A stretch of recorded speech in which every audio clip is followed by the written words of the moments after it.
hello, Dr. Ward. I am Hello. excited, beyond excited to share this space with you today. My excitement is at, if it's 1 to 10, it's at 1,000. Aww. Excitement is today. I am honored to be sharing space with you. And I am very appreciative that you were able to make time to join me for BU Beyond the Classroom podcast, where we just really focus on listening to the stories of amazing educators like yourself and their journey across the education system and beyond, right? So I'd love to really just dive in and share a little bit about you with our audience and then toss it over to you to add some voiceover or flair to your intro in case I missed anything. And then Okay. we'll jump right into our conversation. So today, teacher friends, we have with us Dr. Angela Ward. Very, very excited to have you join us on today. And I want to tell you all just a little bit about Dr. Ward.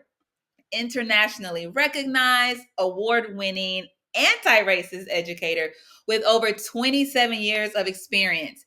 Also, the founder and chief executive officer of Toward Equity, LLC, and the executive director of Pathways to Equity, which is a nonprofit organization.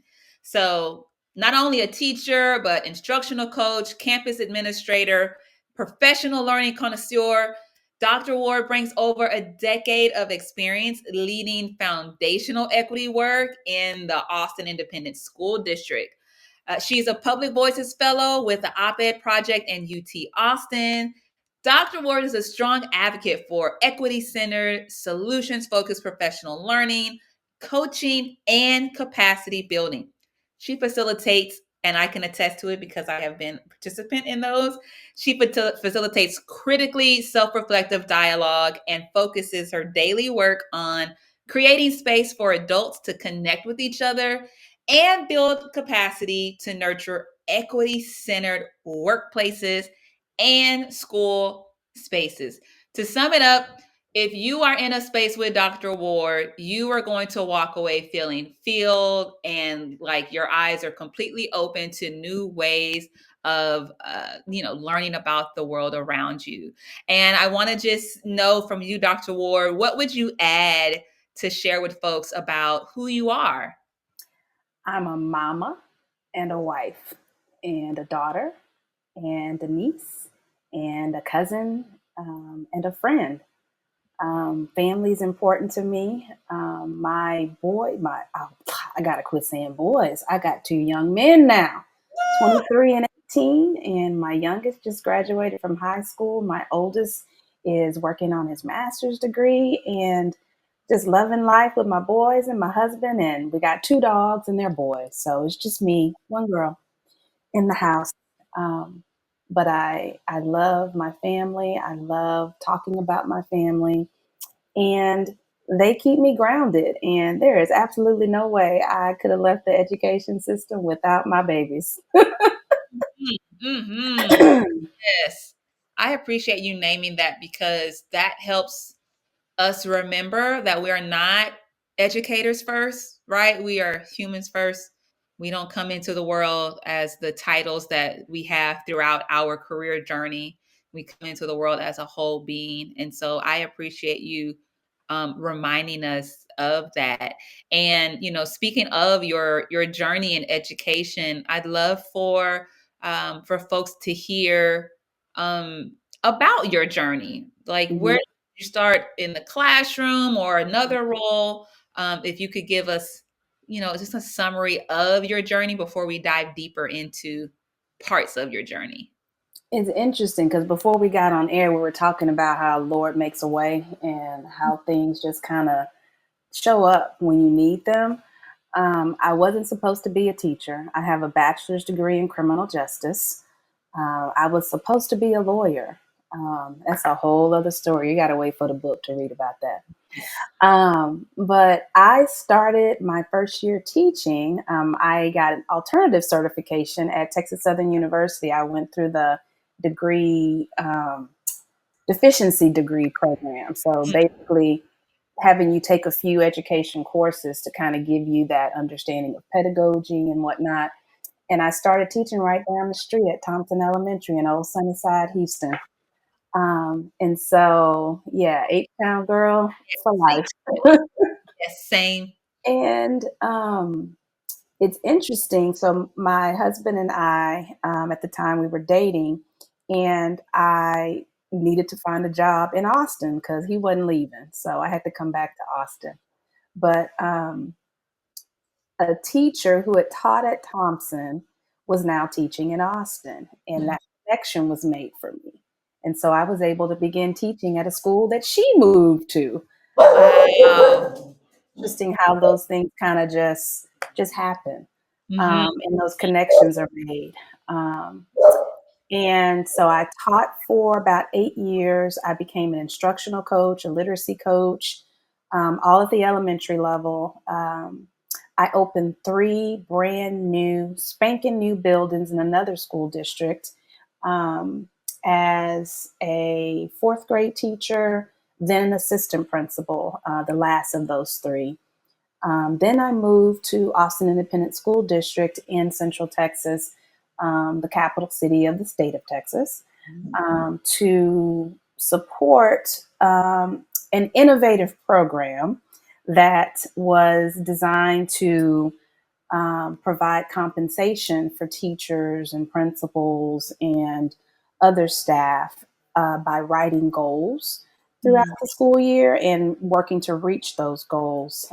So they receive compensation if they met those um, quantitative goals working with their students. So that was called strategic compensation. It was a big deal in Texas. Yeah. And that since has been morphed into the actual what do you call it, the employee package, I guess, so to speak. It's a Mhm. part of the employee package now, and that was always the goal, to figure out what would compensation look like, so it can be a part of a teacher's compensation package or a principal's compensation package. um, then something just fell into my lap, because when I was an assistant principal at that school that I opened, I went through a year long seminar focused on developing culturally responsive classrooms in schools. So, in my new role at central office, I was the only one who had anything remotely similar to cultural responsiveness, diversity, equity, yada, yada, yada. So Mhm. I just became the district person, the face of equity work in the district. And that Mhm. was a decade of work building Wow. the foundation for equity centered, solutions focused work in what I affectionately call the belly of the beast. Mhm. And really, I grew a lot, I learned a lot about navigating complexity, coaching executives at the cabinet level, the superintendent level, working very closely with the community outside the school district, Mhm. and being really focused on keeping everyone's mind focused on how do we improve outcomes for our students, Mhm. always keeping students first. So that's a little summary. And I became Dr. Ward all right. Somewhere in there, huh? Somewhere along the journey, Somewhere in there. Lord.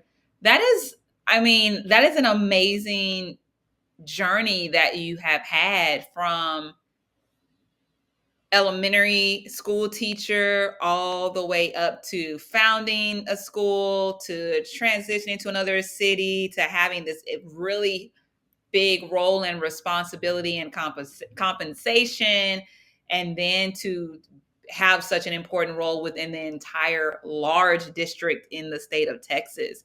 And I think a lot of questions that I get from educators who are just trying to navigate their journey and what that looks like. Can you talk to us a little bit more about when you look back, Mhm. what were the things that helped to propel you from one role to the next to then starting your own organization? Propel me from one role to the next.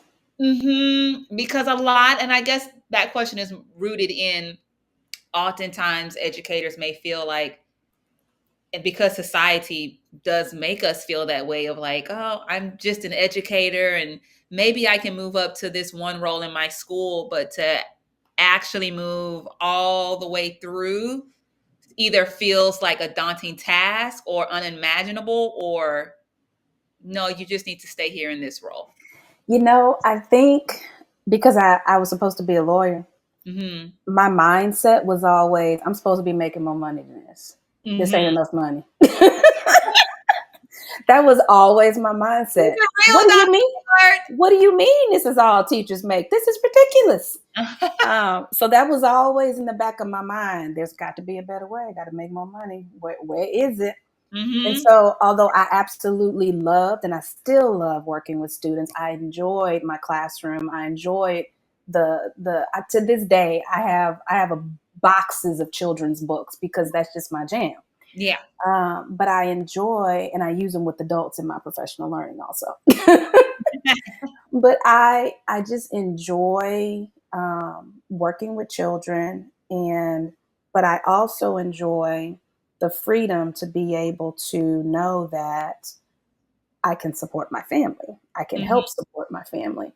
And teaching just has not provided that financial stability. Mhm. The strategic compensation helped. Yes. I wasn't able to get it because it was my job to help people write goals to get it.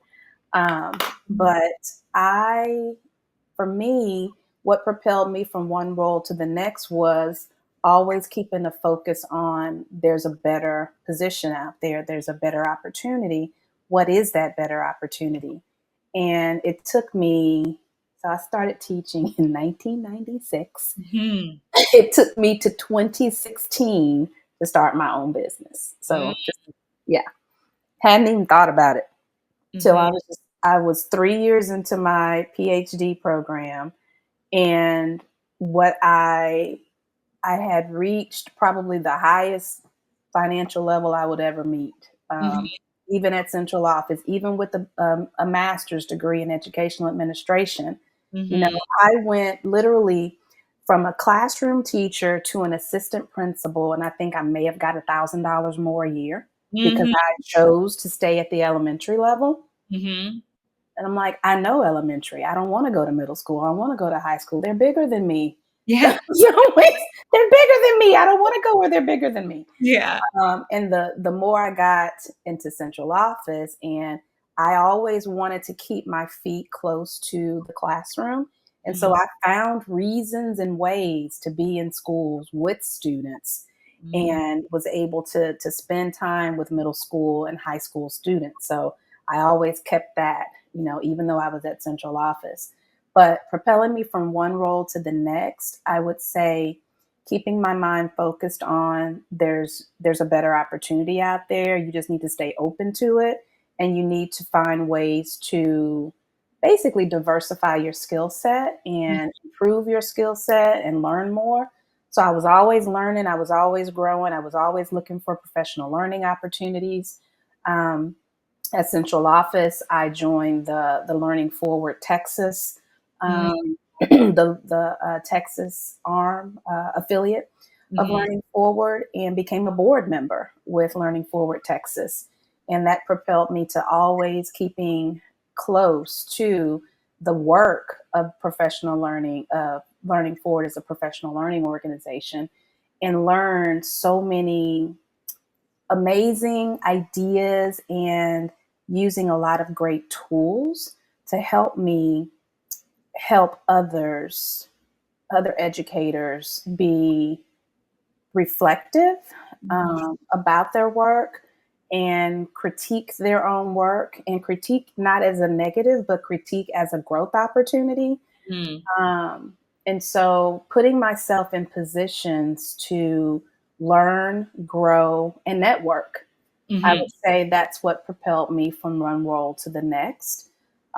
Because I had more, I would say I had more connections outside the school system than I Mm. did inside the school system because I hated those cubicles. Yeah. I did not want to be in the cubicle.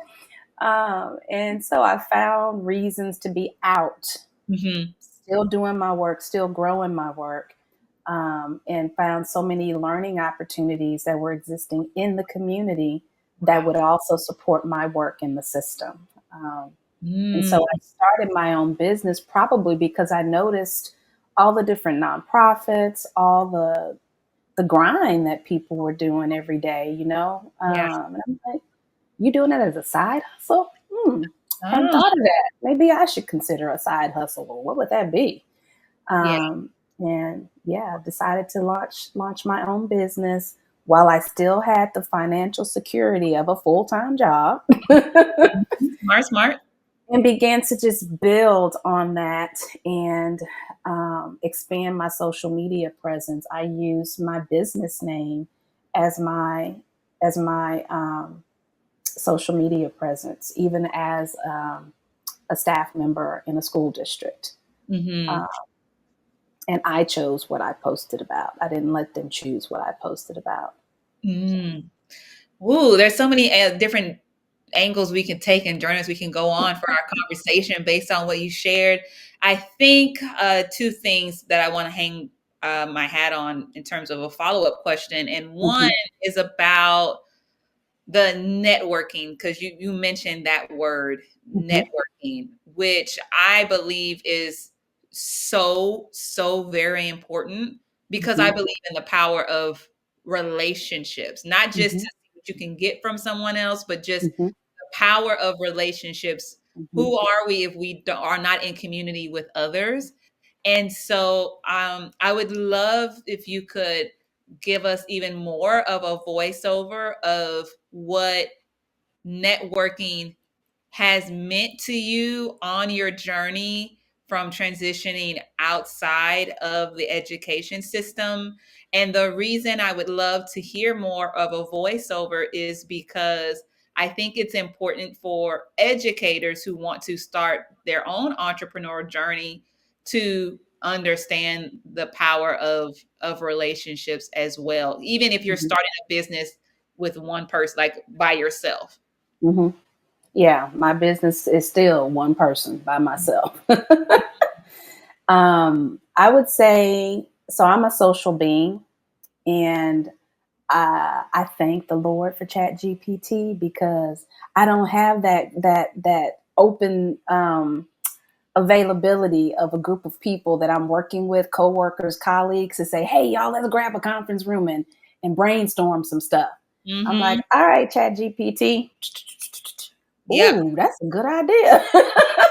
Yeah. So that kind of fuels me in the moment as I'm finding ways to like build ideas, create. I'm reading a book called Creative Hustle Mm, by from the Stanford D School. So it's about design and design thinking. So that creative hustle, networking helps you, one, to be in relationship with like-minded people mhm, as well as to be in relationship with people that don't agree with you. mhm, And it being in those relationships help you to understand that there's a whole world outside of the ed system, and the ed system still impacts every single one of those people outside the ed system. mhm, That was like my biggest learning in 2010 when I started the cultural proficiency work that led to the current equity work that exists in Austin ISD. mhm, Really being in spaces with community members, with state leaders whose job it was to lead social workers or train police officers or train guards in prison systems or help people get housing mhm, or the banking system, the criminal justice system, the housing system. working with people in all those different arenas helped me see a different perspective for me that all led back to education. It Mhm. all led back to the school system. So when I was working on my bachelor's degree in criminal justice, my favorite class was criminology. And we learned a lot about the human brain and the mind and how the mind works. And what really stuck with me just in my program as a whole was that students who people who ended up in prison Mhm. as early as elementary school, they were on a trajectory to be in prison. And we've got all kinds of studies, decades later that show, if you're in elementary school and you can't read by the end of second grade, you're doomed to a life of crime Mhm. because there's not, the system does not create space to catch those children up before fifth grade. It Mhm. just doesn't. It just moves on and gets people ready to take tests. Yeah. Unless you have educators who are like, no, this child is not going to leave this school without being able to read. It can be done in 3 years, but typically it's not. Mhm. And as a bachelor's degree student, I had to volunteer at the prison. I had to volunteer with the court system because they wanted us to understand how the system worked and where people were ending up in the system. And inevitably, people that were my age, I was in college, you know, they could point back to an incident or a teacher or something that happened in elementary school that put them on that trajectory. Mm. And so that was always in the back of my mind too. I was talking about networking, but I No, I love it though. I love but it. I've gone to, what also drove me to continue to push myself and to continue to propel myself from one to the next. Like my very first year teaching in Houston, I was blessed to learn from a master teacher who did balanced literacy, and that's a bad word these days, but it's basically creating space in the classroom so that the teacher is able to give students very focused attention when they Mhm. need it. And then to give the other students something very focused to do while the teacher is really focusing on some students that really need extra support. And Mhm. so this teacher was masterful at creating that space and creating the classroom space. So I learned from a master teacher and took over her class because she Ooh. got promoted to do that for the district. Wow. And so, yeah, she was my mentor my very first year teaching. And so I went to Austin that next year and I wanted to teach summer school. And I was learning that there was this program, this balanced literacy program, and they Mhm. asked me to refer my first grade students to this balanced literacy program. I'm like, well, who's teaching my children that you're asking me to send? Because I'm mama bear over my babies. I ain't had no children at the time. But I'm like, who's gonna be teaching my babies? I want to know. And they're like, oh, well, I'm like, and I want a job for the summer. What you got? Right, right. So I asked the question. I ended up teaching that for the next 3 summers Wow. and met my current mentor who's been with me since then. She's been my mentor the entire time. And Wow. she was one that was always pushing me. She was finishing up her PhD when we met. Mhm. Um, but that propelled me from one role to the next. So networking, being in community, building relationships propelled me Mhm. from one position to the next. Being in community, always finding ways to give what I could. Mhm. Not have much, but I could give of myself. I believe in, you can tithe your time as Yeah. well. And so I'm a big believer in, at least 10%. I can do that. Yeah. So yeah. Oh, that's so powerful. And I think, well, my hope is that it's helpful for other educators to hear that because starting your own thing, right? Whether it be a nonprofit or a for-profit, um, workshops, whatever it may be, can be really scary because change is scary. Mm-hmm. You've given us a lot to consider and also to remember about, being in relationship with others and being connected to your community and really starting with what's right in front of your face. Mm-hmm. I think we tend to look like dream this big dream and then we focus on the final results of whatever that big dream is, and that takes us away from, yes, that's the dream of Mm-hmm. how I want this business to look and be when it is Mm-hmm. complete, when it is done. Mm-hmm. But that taking that very first step Mm-hmm. is really just looking through your how you can help your community, how you can connect or reconnect with your network and what you Mm-hmm. can do for your community and your network, and then growing from there. And we often skip that step when thinking about, how can I start a business, make money? And truth be told, most of us start businesses. Yes, we want the the financial benefits that come with it, but it starts at, I see a problem. Like you Mm-hmm. talk a lot about like what the impact is of not knowing how to read by second grade, for an Mm-hmm. example. Like, you started your business because you recognized a problem and a need, and you knew that you could be a part of the solution to that, is what it sounds like to me. It, it kind of, so at central office and being the networker that I am and the social being that I am, introverted social being, so I do stuff by necessity. Mhm. Um, it kind of just naturally occurred to me that I need to have my own thing because I would get calls at central office inviting me to different events, Mhm. to come. Can you come and teach our social workers, yada, yada, yada?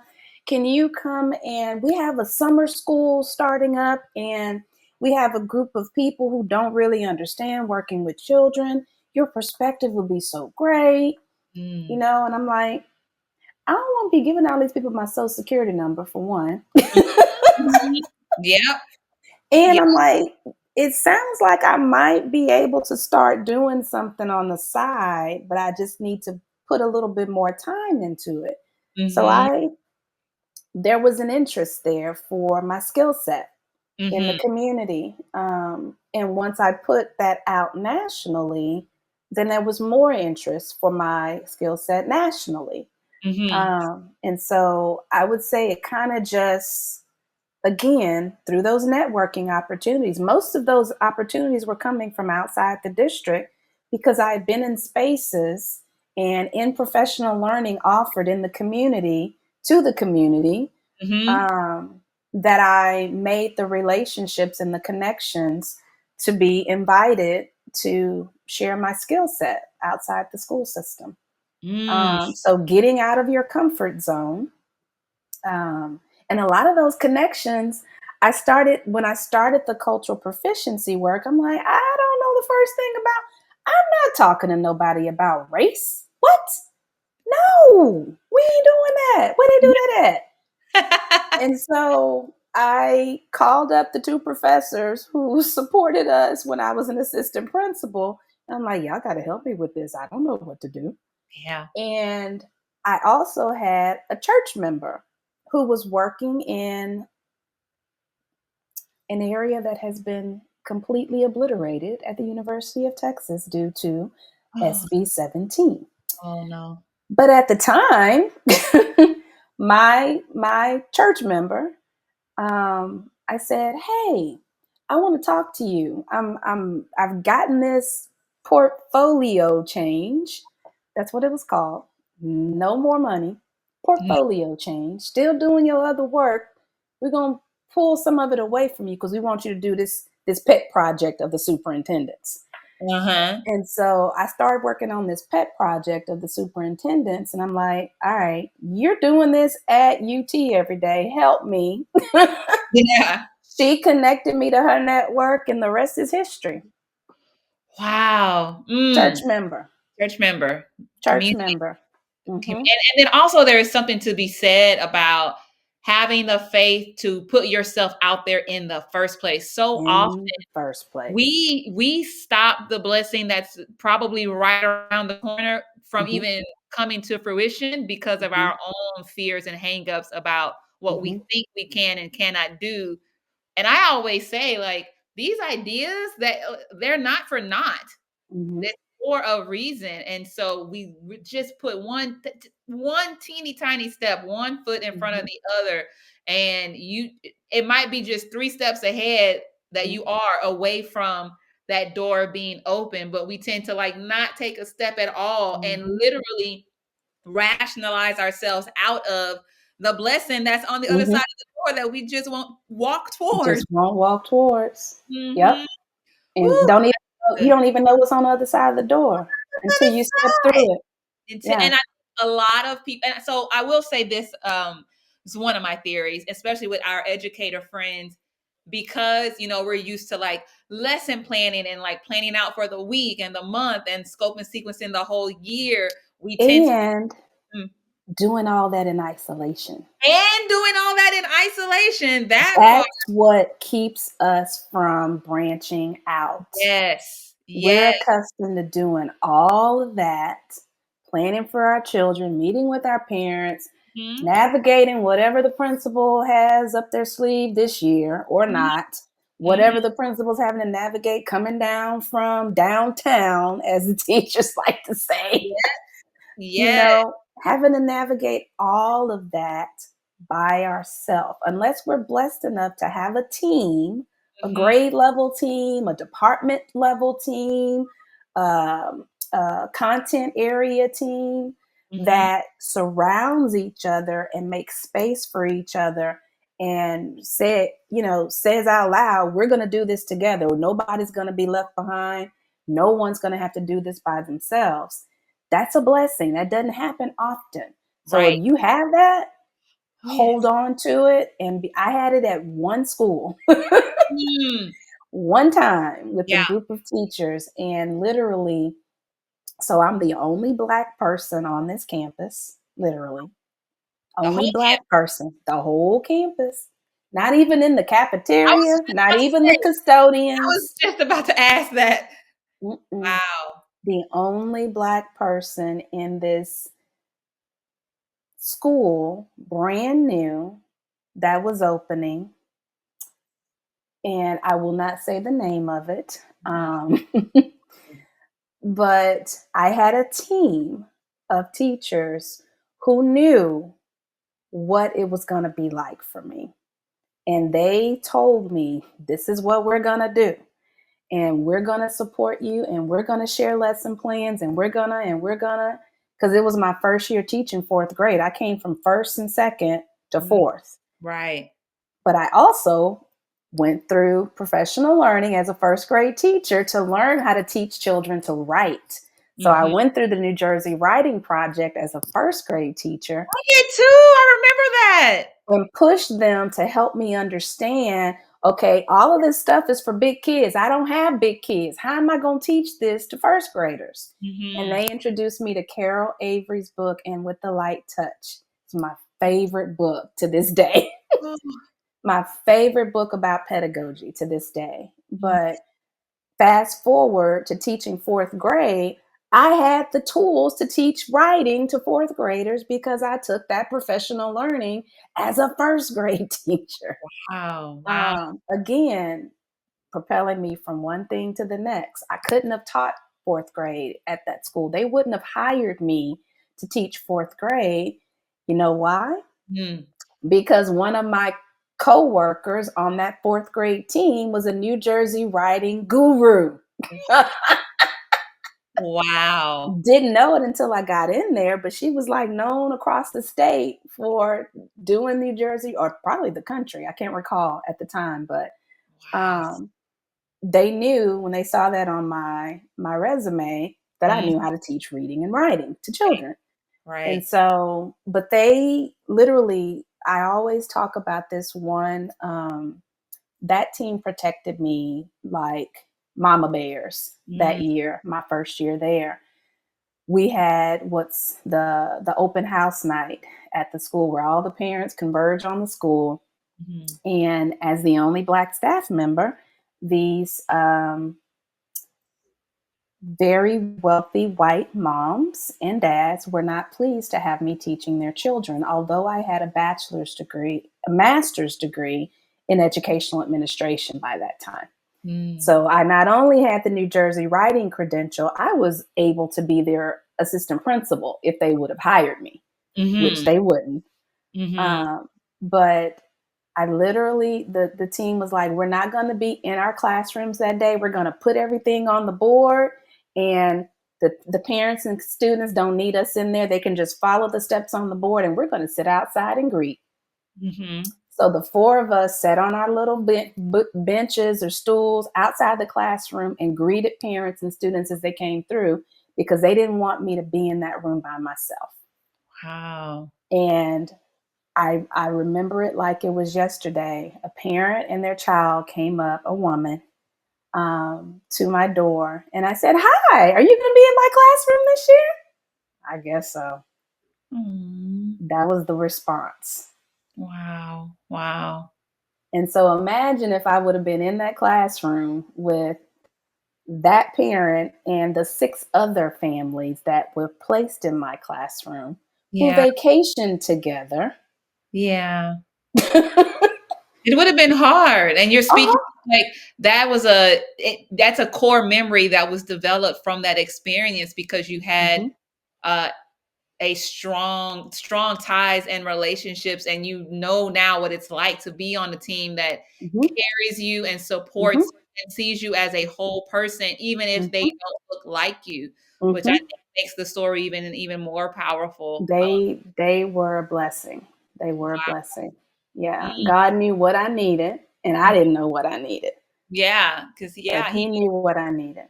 and so, and I think so, we started talking about this piece because to your point, I love how you added on the part about isolation. A lot of times hmm educators work in isolation, even though we're placed in departments and grade levels and hmm all those things. Yeah. So I'm wanting to think about that connection of oftentimes educators bring that mindset of that isolation and having to plan out everything for a year in advance into now I want to start a business and kind of thinking like I need to know all the answers and I need to have everything planned out. And like if I don't, I'm a failure. Or if I don't know what the whole next year of the first year of starting my business will look like, then I should not take the first step. I think Hmm. that is what I have encountered when I'm having conversations with educators who want to start a business. That's not the words that they are saying, but that's the energy that they are presenting as that fear of like, well, unless I'm going to make like thousands of dollars as soon as I step out, I don't think I should You start this won't. because I'm going to be a failure at it. So hmm can you take us back to we talked a lot about the importance of networking, the relationships and the things that propelled you from one role to the next that then led you to the awareness of like, yeah, I should start my own thing. And I want to hang our hat here a little bit around like what was the actual like first step? Because again, I talk to educators who want to start their own business. So this is like foundational. How did you start your own business? Like what was the first one or two steps? Like the very how did you even do that? Google was my friend. And I'm Googling now how to start a business in Texas, because literally all the steps that I went through Mhm, are laid out for you. You can Google that, how to start a business in mhm, Texas. And I don't know if that's the step I took or not, but the kick in the tail that I had was I need an EIN so I can have that instead of putting my social security number on all of these documents for all these people that I don't know. Because mhm. identity, I got a degree in criminal justice. So my family thinks I'm a little crazy because I'm always like, you don't need to be doing that and you need to put this away and that needs to be, yeah, Yeah. yeah. So my criminal criminology, understanding, sensibilities are like, I need to protect my identity. Yep. And so the first step was to Google, how do I get an EIN? Mhm. Yeah. How to get an EIN? Like, oh, you have to have a business. You don't have to have employees, but you have to have a business. I'm like, I can do that.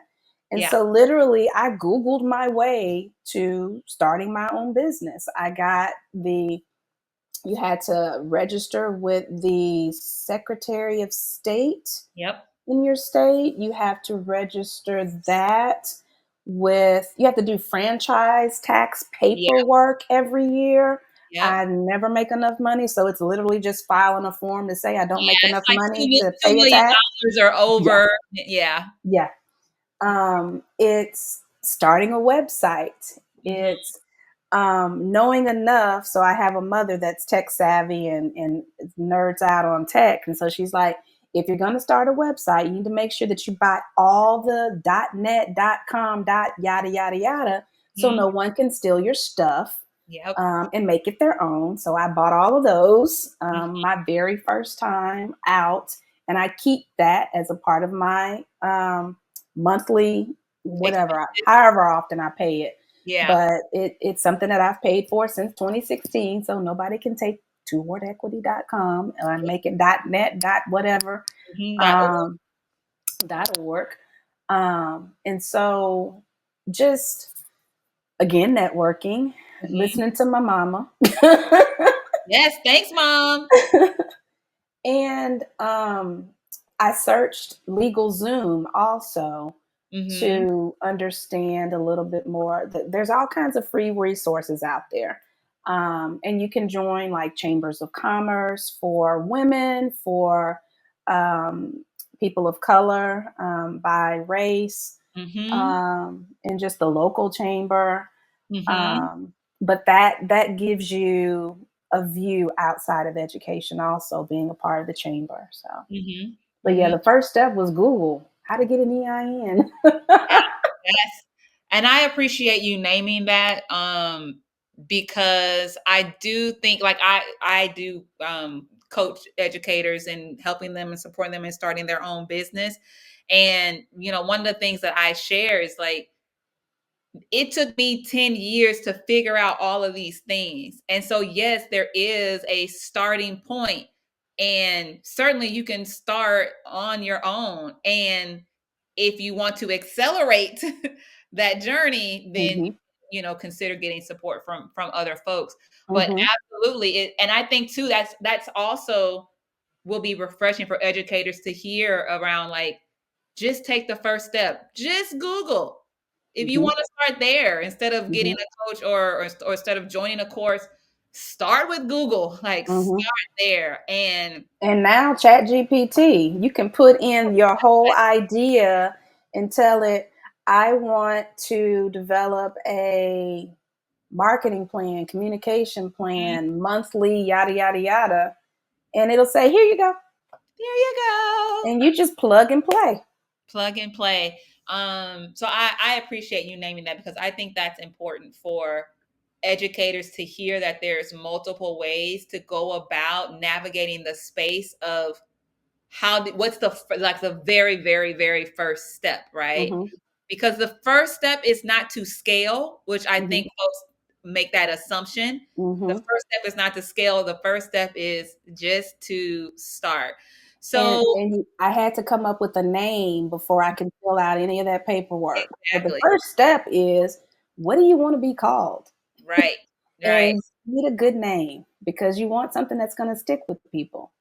Right. Toward equity. Right. And then also in that naming, you have to think about what do I want to do with this business in the Mhm, future? So you can mhm, certainly continue to start multiple businesses, but it'd probably be in your best interest to have a name that's focused enough to on what you want to do, but broad enough if you want to add some other elements or like kind of legs to your business.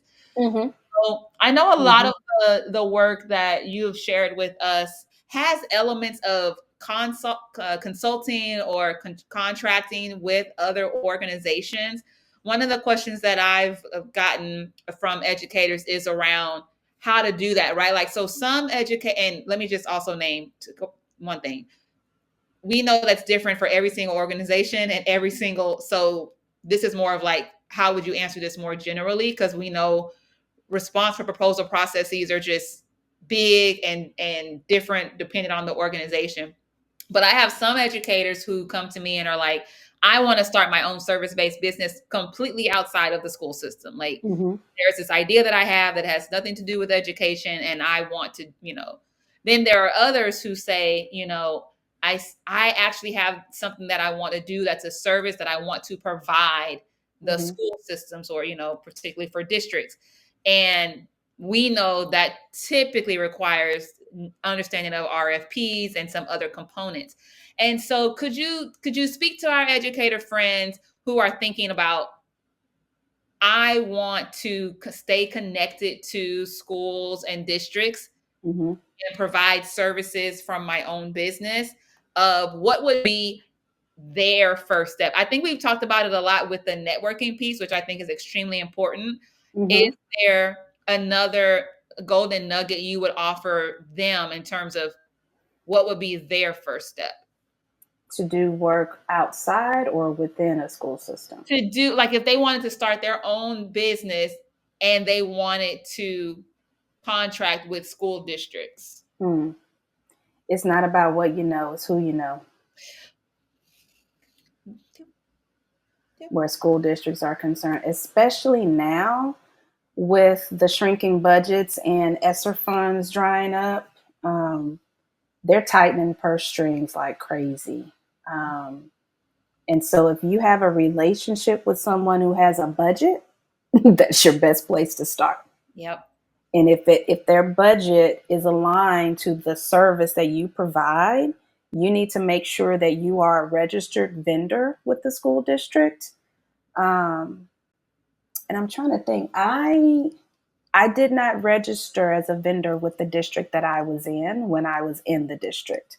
I Mm-hmm. registered with other districts because I'm making money. I'm getting a salary from the school district. So, and I did a lot of work with grants where I understood supplant, and all that stuff. So it's like Mm-hmm. I am not even. So I found out you can go to most websites for the school districts and they'll have steps you take to become a vendor with the school district. They lay it out very well. And they'll typically be someone that you can call and talk to if you want to just have that extra sense of security that you understand the process, because they're not always easy to understand. Correct. Even though it's an education system, Correct. words are left off, grammatical errors are there, and Mhm. important information is often left off that you really need to know. Yep.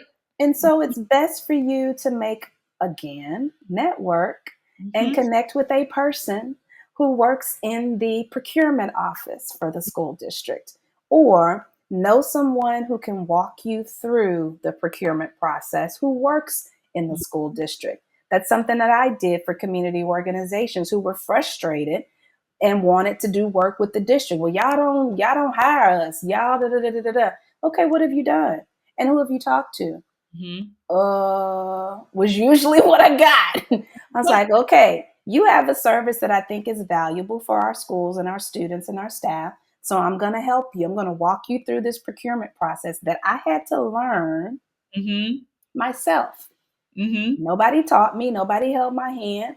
I spent so much time in the office with the procurement ladies that we're fast friends. We're still friends to this day. I'm like, hey, I'm not in the district anymore, but I see y'all have an RFP out. Oh, here you go. And make sure you do this and make sure you do that. Mm-hmm. Relationships. Relationships. No, I didn't get the RFP. However, I could ask questions and knew how to ask the questions because I had people that I had relationships with. Right.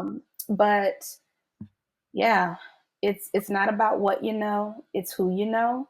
Mm-hmm. And it's looking at the website. Their procurement office will have information on the website to let you know how to register as a vendor and there will typically be a contact person. If it's not, you can always go to the directory and Mhm. type in procurement or contracts or something like that, and Right. their name will be there because it's public record, Right. and you I'm can so directly email them. right. Exactly. I'm so glad you named that, because it's certainly something that I've shared with folks, and I think it's often you can feel like, gosh, there somebody knows this. There's like a secret that I don't know. The secret is networking, and the secret is relationships. That Mhm, that really is the secret. And then in mhm, addition to, yes, it's about who you know, and also you have to put the work in to mhm. build your business, because Yeah, when you are submitting these response for proposals, when you are trying to get become a vendor, they're asking you a lot of questions about your business, and you have to have the answers to those. I filled out an RFP, was selected as a preferred vendor for a school district. And that selection opened me up to be able to be selected by any district in the state. Mhm. Mhm. I was awarded, and to this day, I have no contracts because I don't know nobody in that school district. Yep. Yep.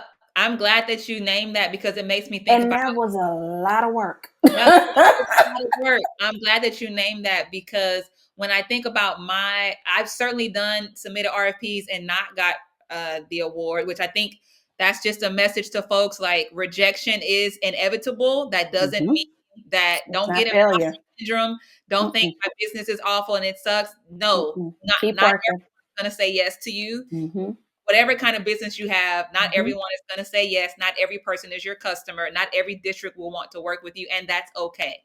Because I submitted a RFP to a nonprofit not connected to education, got rejected. I revised that bad boy, got mhm, another contract. blessings, blessings, Hmm. and it is a lot of work, and that's educated friends who are watching this. That's why we're saying it is important to continue to don't stop building relationships, Mm-mm. continue to connect and stay connected to your community, because it will Mhm. make things so much more easier. And also you have to put in the work to understand, what is your business? What are you Mhm. offering?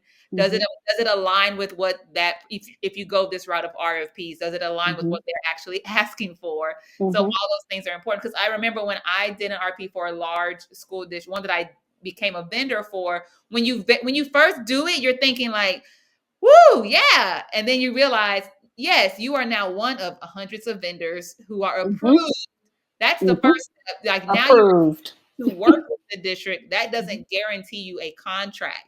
Even after sending emails and trying to make connections to people, hey, I'm an approved vendor.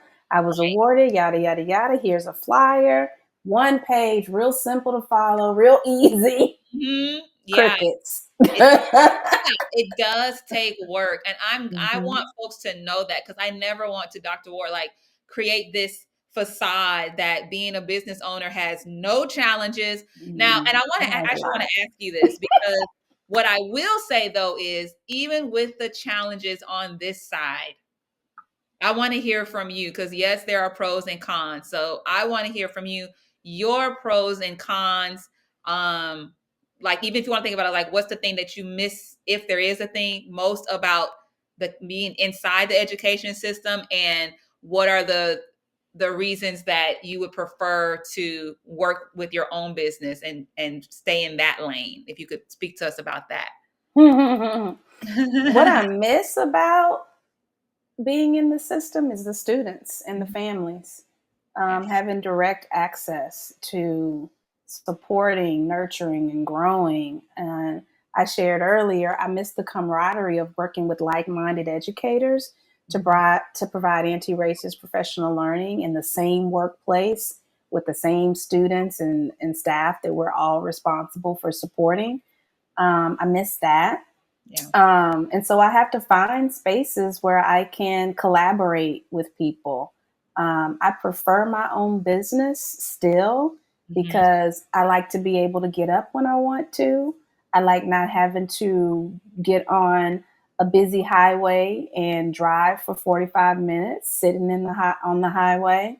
Mm-hmm. Instead, I can get up when I want to, go work out, come back, eat breakfast, schedule myself in a way that allows me the space to breathe, to think, to create, in that creative hustle.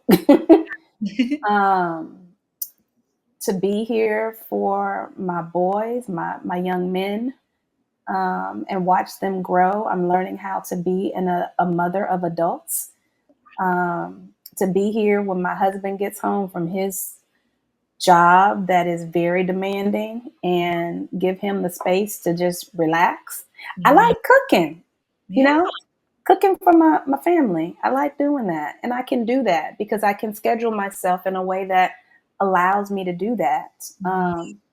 And I can choose the type of organizations to work with that help me further um, the work that fuels me, the Mm-hmm. work that feeds me and helps me to stay in the space to continue to build my skill set and stretch myself. Um, I'm working with a nonprofit now, and we just started last month, and I'm like, yep, I'm going to do some growing. And I'm so looking forward to the growth opportunities that this contract affords me. And I can't wait to see what we're able to do together because there's so much possibility. Um, but being able to do that, being able to draft a book, I proposed one, and I'm still working on the draft. And I applied for a copyright for some principles that I wrote that help teens and young adults think about growth, think about opportunity, and think about their place in the world, Mm-hmm. and helps them write their own goals. And I launched my own nonprofit last year, last year, Mm-hmm. last year. And just yesterday, I launched my first activity, a summer school that offering a couple of 2-hour sessions for teachers. So look me up on at 2 Ward Equity on Instagram, Threads, X, to see how and where you can find that information about my summer school. But yeah, my handle is at 2 Ward Equity. But yeah, I prefer my own business because I like my space. I Mm-hmm. like not having to navigate dominant cultural norms that would put me in a place of subjugation, Mm-hmm.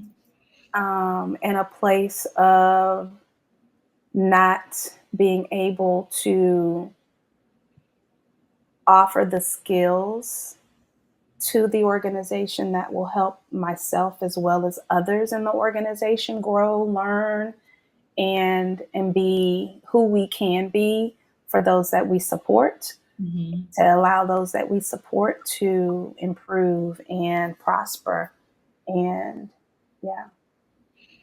Oh, I'm just so grateful, so thankful, and I have one final question Okay. before we close out. And for those of you watching, I have on the screen Dr. Ward's website. So she's got some great things coming up this summer, and also go to the website so that you can continue to stay connected to Dr. Ward. Any space that you can get in with her, you will be absolutely blessed. We got educators, right? The whole point of this podcast is to encourage our fellow educators who are on their journey or thinking about getting on the journey of starting their own business, whatever that business may be. I want you to have the last word with any advice or word of encouragement for educators who may come across YouTube one day and see this and be like, "Let me watch this and see what this is about." What would be your advice or word of encouragement for other educators who want to start their own thing? Know that you have the skill. All you need is the will and the passion, and you have something to offer someone. You just have to go out there, make it available, and see who bites. Thank you. Thank you. Thank you so much, Dr. Ward, for your time, your energy, for sharing space with me on today. I certainly will continue to keep up with your journey and support in all the ways that I can. And I appreciate you for supporting this podcast. So, again, my friends who are watching, definitely go to Dr. Ward's websites on the screen, towardequity.com, to continue to stay connected with Dr. Ward and all of the wonderful things that she's doing out in the world. And until next time, enjoy your day.